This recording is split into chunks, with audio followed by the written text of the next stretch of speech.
Welcome to Leadership and Life Chat with your hosts, me, Becky Ames.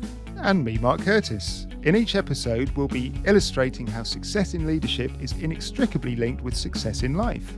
Whether it's leadership in business, society, family or friends, we're all leaders. Using our experiences and a range of expert guests, we will share secrets to boosting your health, wealth and self. So let's get on with the show. So Mark, here we are. Welcome to the show, Becky. Thank you. You may have noticed I'm not James. Well, we'd already told the listeners that James was taking a step back on the show, and I'm looking at it, Becky, as a bit like Terminator 1 and 2. You know, James might have been Terminator 1, the original Arnie, but you're definitely Terminator 2. You are the improved version, so I'm delighted to be co-hosting with you. Having never watched either film, I'm hoping that's a good thing, and I'll take that. And they're on my list of things I must watch now, because I know you'll criticise me for my lack of film knowledge. So Becky, you've obviously introed today's show. So what are we going to talk about today? Today, I thought we should chat through really about, does it matter what you wear to work? Because it's something that just keeps coming up in the office or really in my head when I'm thinking about what am I doing today and kind of who am I seeing, what am I doing? And the whole world of work has changed, hasn't it? And I've been reading some commentary about it used to be dress for success, just dress for the job you want. But I think everything's just changed so much, but we're all a bit confused. Yeah, I think it's an absolutely great, cracking topic, Becky. It's something which I'd seen some publication on it as well. And it's certainly something which has been discussed heavily in my team in the office. You know, people are a bit unsure what to do. We still have hybrid working, which is a whole different kettle of fish. But people have got used to a new way over the last 2 years, certainly in office environments. And yeah, I think people are confused. I think people are a little bit unsure what to do. And I think it would be great if we could talk around this topic today and try and leave the listeners with some tips based on our thoughts and what we see in our business. Yeah, definitely. Because, I mean, we work in obviously quite a traditional profession, maybe, some would say, accountancy. And you and I are probably different ends of the spectrum on this. When I see you usually in a hoodie or something, today you've smartened up a bit, I have to say.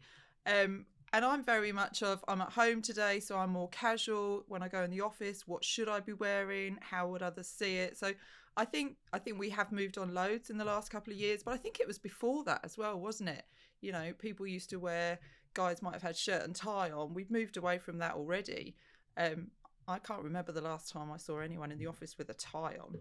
That's just bizarre now.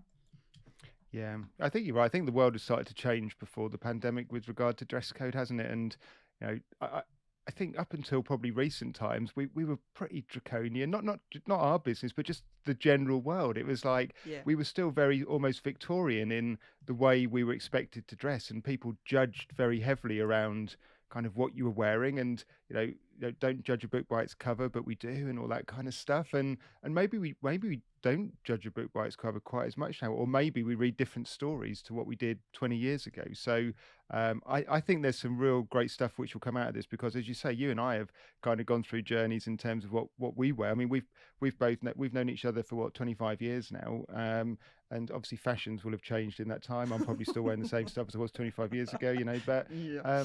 But trends have definitely changed even in that 25 years in terms of what is expected. So yeah, I think there's some great value to be had here today.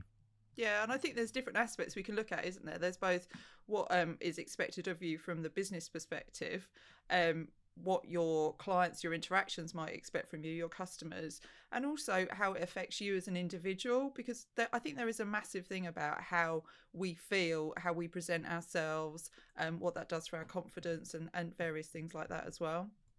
Yeah, definitely. Well, it sounds to me, Becky, like you've picked 3 areas where we can probably talk around today and share some experiences and maybe leave some pearls of wisdom for the listeners. Sounds good. Do you want to kick off with the first one then? If we talk about how sort of businesses might expect us to dress in a certain way, or I don't know, is that? Yeah, sure. Yeah. I think it's certainly something that I've thought about a lot over the years. I mean, what do businesses who we interact, what do your customers, what do your businesses expect? I think it's it comes down to everything else in life, isn't it? It's kind of treat others as they want to be treated. I think that's the rule of thumb I've always taken with this stuff. Um, you know, you can. I think when you're younger, it's expected to wear a suit. Certainly in the early '90s, when I came into the workplace, Yeah. if I'd rocked up at the office as a junior accountant without a shirt and tie on, I'd have probably been sent home again.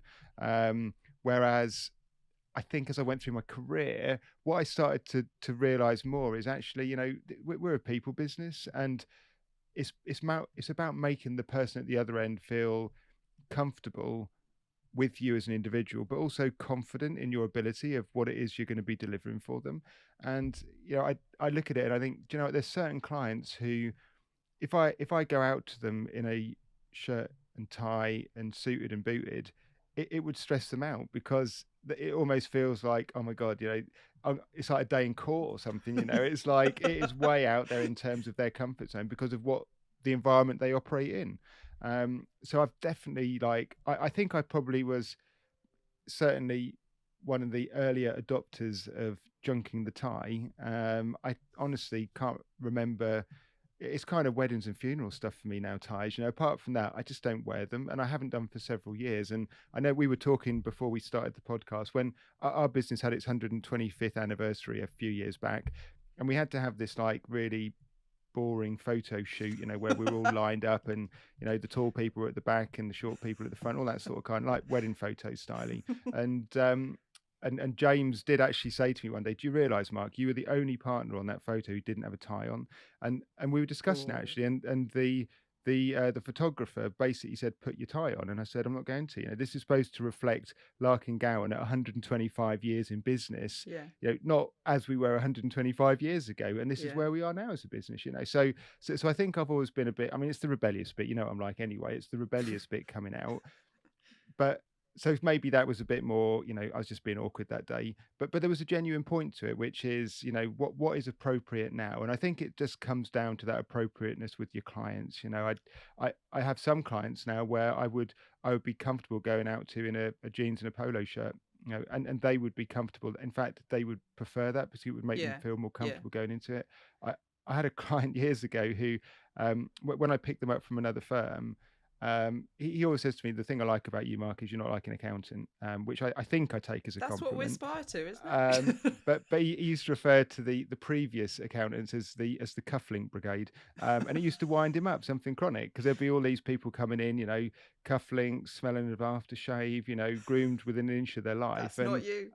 and it wasn't him either. It was not congruent with the client. Know your client. That's really what it came down to. So I think it isn't It's just about offices and professional no. life, is it? It's about whatever you're doing. If you're interacting with other human beings, you've just got to make them feel comfortable and confident in what you're going to deliver. Yeah. I mean, I guess the other end of that is that you could argue that dressing professionally in inverted commas, as some people might expect you to, does give them confidence in you. So you mentioned, when you go to court, you would dress in a certain way. Not you personally, but someone might. And but that's true, isn't it? There is an expectation. You think that's how you should present yourself. And it kind of, I don't know, does it elevate us? I don't think it does, but some people think it does. And it's all about, you're absolutely right, know your client, know your customer, know who you're talking to and you're interacting to, which comes back to what we say to our teams, isn't it, about dress for your day. But you do have to think about, what does my day entail, and therefore what is appropriate in those circumstances. But yeah, it's all individual stuff. I remember when I started, if anyone had an unreasonable amount of piercings or tattoos or anything, we'd be like, told to cover them up, wouldn't we? And I know before I joined the firm 25 years ago, if women had been wearing trousers, for example, that would have been really frowned upon. So obviously we've moved on in society anyway, but just what's acceptable? Why should people leave themselves at home? They're individuals. We want to see that in the workplace, don't we? We're all about communication and how we interact with our clients and each other. And part of that is how we present ourselves. So I Yeah. think it's really important that we allow people to do that, but again with a considered approach, really, I guess. Yeah, and I think you can overdress, can't you? I mean, I think the natural assumption almost is if you're not smart enough, then you're gonna run into more problems than what you solve. But actually, I'm not sure that that is necessarily true, because I think sometimes, it's almost like I've heard people say, "Look at them, look, they look a bit dodgy to me. They're just trying a bit too hard." And it actually, do you know what? Funny, well, I say funny story. For the listeners, when I say funny story, it usually means it's not that funny, but I'll Yeah, tell it I know anyway. that. When I first met Glenda, my wife, uh, she like her parents knew I worked in at Larking Gowen, because Glenda worked there as well, and basically that they were a little bit cynical about people who wore suits, because of a previous experience with Glenda's sister, and her first husband, who used to wear flashy suits apparently, and he was a bit of a nightmare. So actually, people will have different backstories about what they Yeah, interpret what you wear as well. So it absolutely. isn't just about, because you're an accountant, as we are by trade, we have to wear a suit, because some people will have it. Do you know what? Some people who wear suits are a bit dodgy. They're Yeah. like second-hand car salesman type look. Especially if you've got a bit of jingle jangle on as well, or whatever. So it's really interesting, isn't it? Because we make assumptions about this stuff without really Yeah. thinking it through sometimes. And like every assumption, it's based on, like you say, our backstory, isn't it? So your Mm, client that had been, preferred that you didn't look like an accountant, or what he expected, was based on his previous experience. mm, So if he'd had a really positive experience, it probably wouldn't have even occurred to him. But he was looking for something different. And it's, we can't second guess what people will think of us, but we've also got to be comfortable with how we are presenting ourselves to them. So yeah. yeah, there's a big thing about it's our individual brand, isn't it? And we've got to somehow balance that with our corporate brand in terms of what the business wants of us as well. Yeah. So what do you reckon, Becky? If you were going out to a new client, would you overdress or underdress for it? What would be um your default position?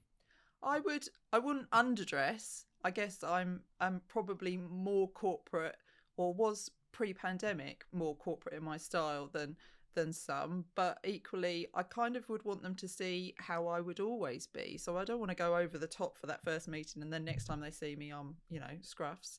So um but yeah, I think I would consciously make an effort. Um but then I kind of think I do every day, in terms of that's just me. I like Mm, to, I kind of put on my work persona, which we could talk about a mm. bit more later. But yeah, again, it depends on the client, doesn't it? We do our research, obviously, find out what their business is about, and obviously what their workplace is like, and probably what they would expect in their workplace. Mm. Yeah, it So is an interesting one, isn't it? Because I think, over the last few years, I'd moved away from suits anyway. I've got a couple of suits in the cupboard which do still fit, thank goodness. Um, but I think I'd started to look more like a land agent. I'd gone for like coloured trousers and yeah, a you had. tweed coat, and some like slip-on boot things. I don't know what you call them. Not wellies, sort of like No, leathery I know what type you mean, like a things. Chelsea boot Um, type thing. yeah, like a Chelsea view. Yeah, so I was kind of like, and do you know, what? I thought, yeah, I quite like this look. I live in Norfolk, a rural county. I look more like a land agent. Happy days. So it was probably more about me, and I didn't really change that style when I went out to clients either. It was like that. I thought, yeah, I quite like this style. I feel comfortable. It's more comfortable than the suit. So that's kind of what I ran with, really. Yeah. I can remember the first time I probably got this new outfit, and Glenda definitely helped me pick the outfit. She's my style guru as well, or as you can see today, she's out for the day, lack of style I was going to today. say, she not seen it. And like, I remember we had a manager meeting. You probably remember it. It was in an office, in one of our offices, and Barry, one of our executive team at the time, said to me, "Bloody hell, Curtis, are you having an affair?" Because I changed the way I dress. So again, it shows, doesn't it? If you change your clothes and how Yeah, you present yourself, people through their own, you know like perceptions, come up with yeah, different, that they just make stuff up about you, because it's, they kind of mind read what might be going on with you. Barry yeah. thought he's had a haircut, he's had a shave, and he's got a new outfit on that looks a bit dodgy to me. But yeah, you are kind of the extremes anyway, because when you used to wear a suit, you'd be in a three-piece suit, so you kind of you went for it, didn't you? So Yeah, we all yeah, we all knew maybe. when Mark had made an effort.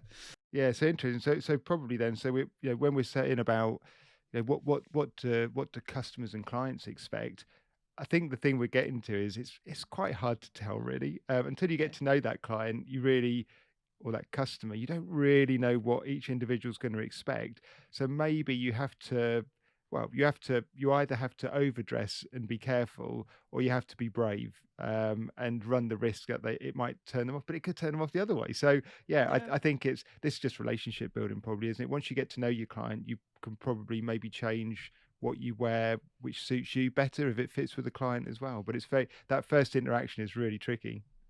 Yeah. And also, they may have been through the same thought process that they think they have to dress up for their accountant, professional, whoever it might be, and that actually that Yeah, every other time you see them, they'll be in their civvies, their usual work attire. So it's a funny thing, isn't it? It's like any relationship, really. I guess we yeah, want to be authentic. We don't want to portray ourselves as something we're not, but you want to bring your best self, don't you? So yeah. And I guess with the amount of social media coverage nowadays, you could actually, some of this stuff you can research before you meet someone for the first time. So you can have a look at their official find business them. pages Yeah. and do a bit of research. What do they wear on, like, if they're on Facebook and they've got a personal account? You can actually start to have a look what people are wearing, maybe, as well. Yeah. Yeah. The downside is if the only stuff online is of them at a black tie-do, that might not give you quite the right vibe. Fair point. You could turn up at a muddy field wearing something totally inappropriate. Yeah, good Yeah, point. I don't need a full-length dress on in that scenario. That would just not be good. so, so that's kind of customer expectation. So what about business expectation? Because I think that is a whole other thing. Even if if I'm in the office and I'm not client facing at all, there is still that thing, isn't there, about how do my colleagues see me? We've had a lot of new trainees join recently. And I said to them the other day when I was thinking about this podcast about, so a lot of them are 18, 21-year-olds. Did you have to go out and buy a work wardrobe? And they were like, well, yeah, because I didn't have stuff that was suitable. So they obviously went through the thought Mm, process of what do you wear? And I don't know, they didn't ask us the question, but there's a perception of what is appropriate. And I guess they've refined that as they've joined us and, seen what others wear. But there's quite a variety, isn't there? mm, And particularly I work in various offices of our offices, and it does vary between teams as well. I don't know if they take their lead from us or each other.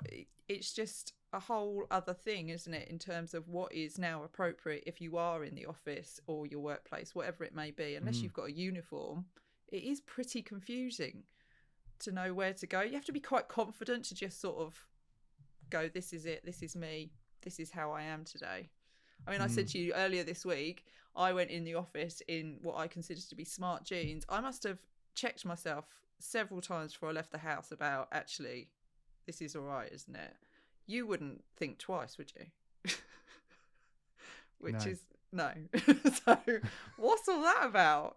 We do very similar roles, very, working with our teams. Why is it such a biggie? It's just weird. With a similar Yeah. age, I think we need to do a bit of psychoanalysis here, Becky. So, do you? when you were looking at what was going through your mind, what were you thinking? What were your fear drivers around wearing jeans in the office? What others would say? Like, is it okay? Yeah, Yeah. it is. What would others think? And am I setting them off down a, a slippery slope of they're all going to come in their ripped jeans because I've got I think I'm middle aged. My smart jeans kind of thing. I don't know. Not It's degrees, not your Bon isn't it? Jovi jeans. No, I didn't have those ones on. Didn't think they were appropriate that day. But what are Bon Jovi jeans? Well, they had rips in, didn't they? That's what I I would guess. call Bon Jovi jeans, like blue jeans with rips in them. Well, I suppose no, they weren't those. So, um, but yeah, I mean, it was literally about. It's just one of those days where jeans were kind Mm. of where I wanted to go. But again, just checking myself, and I think that's a bit. I don't know. It's not. It's not. It's a bit weird, isn't it? Well, I think it shows you're conscientious. Maybe it shows I'm not conscientious. I don't know, but Do you I think reckon? you're thinking about it. You're thinking, how's this going to impact on my colleagues? What am I giving the right impression for the business? I think you're applying logical thought to it. Where I've just maybe I should think about it more. Maybe I should take more of your lead. I So I don't know. think it's a fair challenge around it. It's interesting with the business, isn't it? Because I know there's still, like, businesses out there where they absolutely insist on, like ties and jackets, Yeah. and permission has to be granted before you can remove them and things like that. And within our business, it wasn't that many years ago in the scheme of things when you had to wear a tie, and you were only allowed to remove your tie with permission of the partner in the office. And at this point, it had to be about 50 degrees Celsius, and you were absolutely dripping like a melting ice cream or something before anyone would let you take your tie off. It was bizarre, wasn't it? And you think, Yeah. what is that all about? It's just Yeah. unbelievable when you look back at it now. But the rules were quite strict, weren't they? I think where speaking as a bloke, and it'll be interesting to hear your perspective. I think we had it easy as blokes because we were like told you back in the day you have to wear a suit and a tie. You weren't allowed to wear anything other than a suit and a tie. Where it wasn't the same for the women in the office. The women were told you just have to wear, I don't know, respectable business attire, or whatever generic-y term was used at the time. And this wasn't just our business. This was pretty much across all office-based environments. Yeah. And I felt envious of the women in the office because I thought it's great. They've got some flexibility about what to wear. But when I used to speak to my female colleagues, they used to say, it's a nightmare, Mark, because it's all right for you. You can roll out of bed. You know Yeah. what you're going to be wearing. We have to think about what we're going to put on for the day. It'd be much easier if there was a strict dress code. So I don't know how you found it. Yeah, I agree with that. I think it was a bit like a school uniform was easy, wasn't it? Because you just had to, if you wore a school uniform, you didn't have to think about it. And I did used to think that guys had it easy in that respect, in terms of you just put a suit on and you might alternate your suit or something, but generally it was what colour tie do I wear, and have I got a shirt on? I guess I don't know how you guys think, but you know it is, yeah, it was different with women, which is why I always did have a distinct work wardrobe as opposed to my non-work wardrobe, and I still do actually. It's just they're a bit more blurred than they were. So it was always far more corporate. Anyone who knows me knows pre-pandemic I would have been in heels. Now blimey, you'll be lucky to see me in a heel because just lost the ability, but that was kind of my work persona almost, and that was me getting into that mode. But yeah, it was, I think, yeah, probably simpler for blokes until we got to the summer, and then obviously you all whinged like anything about having to wear suits, and you were allowed to take your tie off. That was a biggie. But yeah, we had far more flexibility. Yeah, times have just changed so drastically, and I think as we're working flexibly and moving between working in different places, not just between office and home, but we can work basically anywhere, can't we, if we're largely based around computers, emails and things, phones. It just means that everything has to adapt far more, and the rules, the lines are blurred. I think there has to be less rules, so that's a positive. It allows people to actually be individuals and present themselves as themselves, I think. But with that flexibility comes perhaps a little bit of confusion, as we said at the beginning. Yeah, it's a really interesting one, isn't it? Like, should a business have rules around dress code? And for me, that the problem with rules is You don't the like problem with them. rules is I just don't like them. Yeah, and rules are not a rule; they're a challenge. Yeah. But it is. I think a lot of people think that way. It's like if there's a rule, people are like, I wonder how far I can push the ticket. It becomes a bit Yeah. of a challenge, Yeah. And like, I've certainly seen it in our business over the years where suddenly it's like, well, I wonder if we could get away wearing this. And then all of a sudden, it's like, oh my God, HR are having a mad panic. And it's like, oh my God, we need to bring in a new policy because someone came in wearing this. And it's like, oh, and then you can't wear sandals and you can't do this and you can't. And all of a sudden it's like, it just gets like way out of control. And it's almost, I find it really funny looking at these kind of things from the outside because the analogy I would always use is it's a bit like you've got this bucket and suddenly like rather than going, do you know what, we just need a different bucket because this one's just springing too many, like, all these holes appear, there's water and everyone's trying to put their finger in and plug all these holes in the bucket and the policies suddenly become bigger and bigger and bigger. Yeah. And you're trying to and it just doesn't work. For me, it just doesn't work. So one of the things we've certainly done in our business is we've stripped away a lot of the policies and we've brought in like just guidelines really. So like dress for your day was very much brought in several years ago now because we trust our people. They're not, if you give them a challenge like is this acceptable or not, then some people are really going to take that challenge up. And I think that would be the thing I would be saying to business owners listening to this today, which is just think about how you want to apply it. It depends what you're doing. It might be that you absolutely need your people to wear certain dress code because you want it to be completely like on point, congruent with your brand, because that is so important to your business. If it's not, then maybe just have a sort of a dress for your day type thing. Trust your people, allow them to act as hopefully reasonably rational human beings, and they want to do a good job. They want to Yeah. look after the customers and clients. They're not going to go out of their way to be awkward. If they do, then maybe they're not the right fit for your business. So I think people like to feel in control. Some people like to feel in control, and Mm. having a policy saying thou shalt wear this and thou shalt not wear that fits quite well with the policy for Yeah. them, because Yeah. it makes them feel comfortable. So Yeah. so just think about, is the policy for you, the business, or is it really about the person in your business? Who Yeah. is it really for? And I think by not having the policy, obviously it's open to interpretation, but equally you can always, just ask others' views. It's not the end of the world. If you're not sure, then just ask. But I mean, humans. I quite like boundaries, Mark, sometimes, Mm, but I also like freedom. So it's that constant struggle, isn't it, inside ourselves? And maybe, it's not a bad thing to not be sure sometimes. And we can get it wrong as well. It is just clothes, really.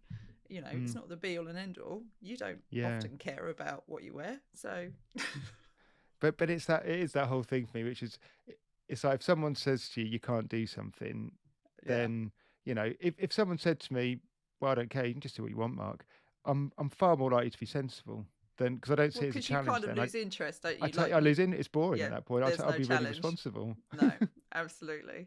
And I think that shift as well comes with confidence, which probably comes with experience as much as anything. So probably 20 years ago, I don't know, I can't remember whether you had that view then. You No, I, probably I, did a I little bit. probably, I probably had the view, and it's one of those ones where you're running the scenario through your head, thinking, right, I'm going to come in wearing this today, and I'm going to walk into Bob Rose, who was the senior partner at the time, his office, and go, I'm wearing this, Bob, and actually Bob would have gone, all right, mate, I don't care, probably. Whatever. So he'd have Yeah. been that would have been a bad example, but Yeah. I was probably more rebellious in my head than my actions back 20 years ago. Yeah. And I think we need to understand that of our younger team members, Mm, particularly probably, that maybe they do need a little bit more, not structure, but just sort of guidance or, just give them the security to be able to ask and to check in with us on what we think is okay and just have that conversation, that dialogue, like you say, and make it clear that we do yeah, trust them because they're working this out as they go along. It's like anything, isn't it? It is just clothes, but then it does matter to a lot yeah. of people. So we need to be understanding of that, like everything else. Um, Yeah, I think that's a great point. Actually, I hadn't really thought about it from that angle, which is almost, as you get more confident in what you do for a living, you probably carry yourself differently anyway. yeah, You've got more gravitas how you speak. That people are going to listen to you because of like what you're saying rather yeah, than what you're wearing. But yeah, maybe when you're more like younger and junior and you haven't got that confidence or the gravitas and you don't quite know what you're doing, perhaps being more smartly dressed is more important, because you go out to the clients and they think, oh, bless him, poor little Mark, he's, look at him, he's all dressed up and it's his first job, and maybe they feel more like paternal or maternal towards you at that point, where when you're more senior, then actually they want to know, can you help me? Maybe yeah. maybe that's where the emphasis shifts a bit. You could be right. Maybe, and I think when I was just doing a bit of reading before this, it says that how you dress can inspire confidence, and it can even make you feel more powerful. And there was that from years ago, the book that I found, Dress for Success. Apparently, it was in early 1970s. So how old is that? But there was a real thing about if you dress that way, that's dress for the job you want, not the job you have, and all of that stuff. Again, that's not something that's natural to you when you are first getting started in your career, unless you've got the really, I guess you've got the shiny new suit, like you say, the new trainees that walk in, or as we were, maybe not now, but yeah, I think it is about how confident people feel in being able to express themselves and the other stuff they bring with them. Yeah.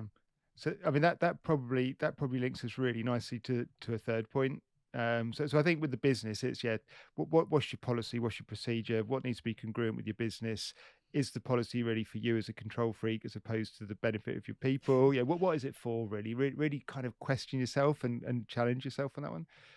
So I think you were then moving into the third point, which I think is like a really important point. And we were talking about this a couple of days ago, which is how you dress can really impact on how you feel. It can change your it can have a massive impact on your state. How do you feel? Do you feel confident? Do you feel Yeah. nervous? Do you feel, how do you feel about yourself? And I think sometimes we forget how we can use clothes to change how we feel about ourselves. And you mentioned earlier about how other people perceive you and maybe make comments as well. Yeah, definitely. And I think this is probably the biggest aspect for me. I mean, I like clothes, don't get me wrong, but equally, I think I have always used them as a way to sort of express myself or present myself.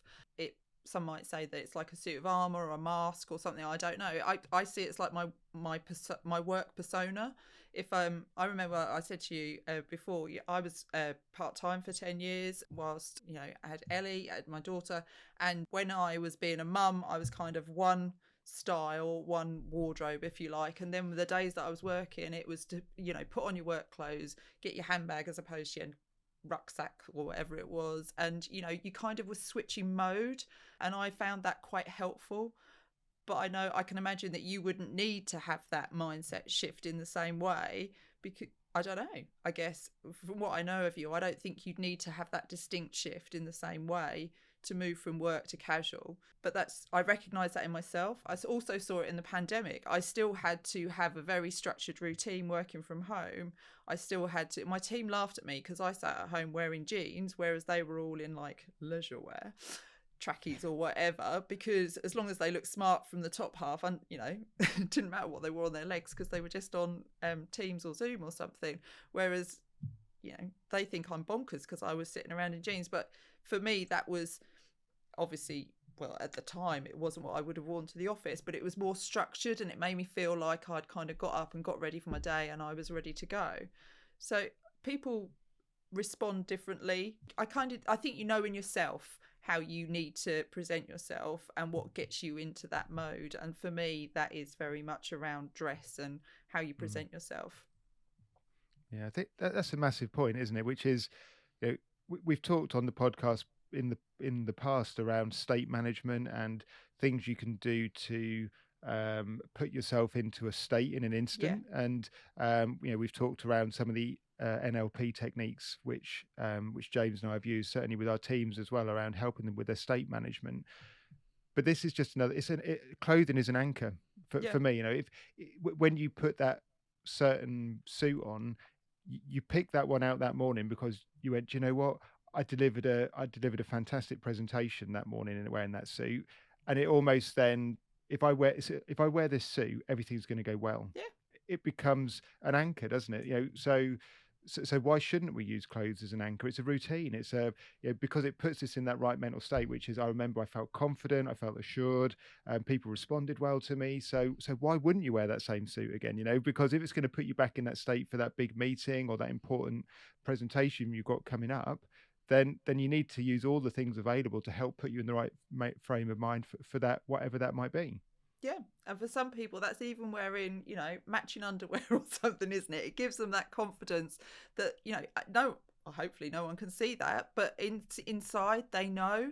And it's that gives them the ability to go out there and be their best selves. And Yeah. I really resonate with that in terms of how, there were some people who did struggle from working from home, didn't they? Because they lacked structure, they lacked routine. And I remember some of the team having conversations with them about how, let's change something. Maybe if you had more of a routine, maybe if you did, you didn't stay in your pajamas all day or whatever it was, then that might help just shift your mind into a different place perhaps. And I'm not an expert on this stuff at all, but it's about finding what works for you.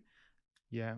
And I think if you know yourself, anyone who knows me will know at the weekend, even if I'm not going anywhere, I will broadly look the same in terms of I will get up, have the same routine in terms of washing hair and all of that stuff as I would as if I was going out somewhere, because that's just what gets me to the place that I want to be for the day. And it's for me, it's not for anything external. And I think in the workplace, that is a massive part of it. Whether I see anyone or not, that's what I do. And I don't think that's vanity. I think that is about exactly that. I think it is that state thing of, this is, I feel ready for the day, whatever the day might be. Yeah, and it could be that it's comfortable, isn't it? Because sometimes if clothing's a bit tight or if it's fitted, that's not good because then you start to feel a bit kind of warm, and then that affects how you feel about yourself. So I think there is more to it. I don't think I'm with you 100%. For most people, it's not vanity. I think it is about they pick something which makes them feel like they're going to perform whatever Yeah, that might mean in their yeah, job with that outfit on. I mean, as you were talking, it reminded me with like my running trainers. When I got my most recent running trainers, where they're the same brand as the previous brand, but the other ones felt a bit springy. And honestly, like I always thought I'm really quick. I felt for me, put it in the context here, quick. We're talking maybe sort of 8.5 minute mile pace, so not quick by James's standard. mm, Um, but I felt quick in them because it felt springy, and that made me feel like I was going quicker.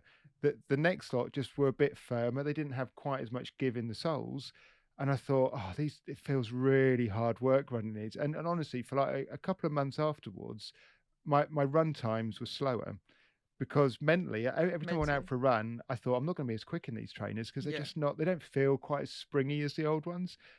That's long gone now. I've forgotten what the old ones even feel like, and my run yeah, times are back to where the old trainers were. So yeah, it's bizarre, isn't it? So a piece of like clothing, so footwear is a clothing, a piece of footwear changed how quick I was running, but yeah. probably not anything. It was nothing physical. It was purely No. mental. And actually, if you think about it, maybe you should have been faster because you had the trainers that were new that should have had Yeah, all of the ability that those trainers should bring should be brand new and fresh and springy or whatever it might be. But it was your mental state, and I think that's absolutely true.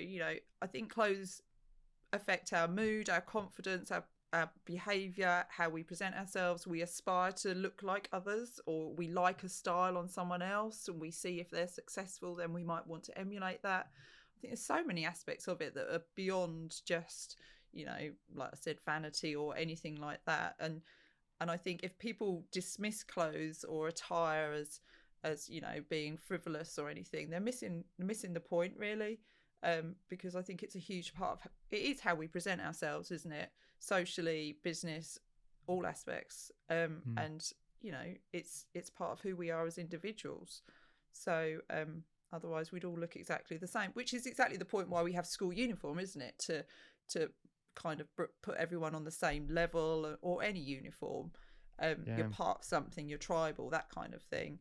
But that individualism, can't even say it.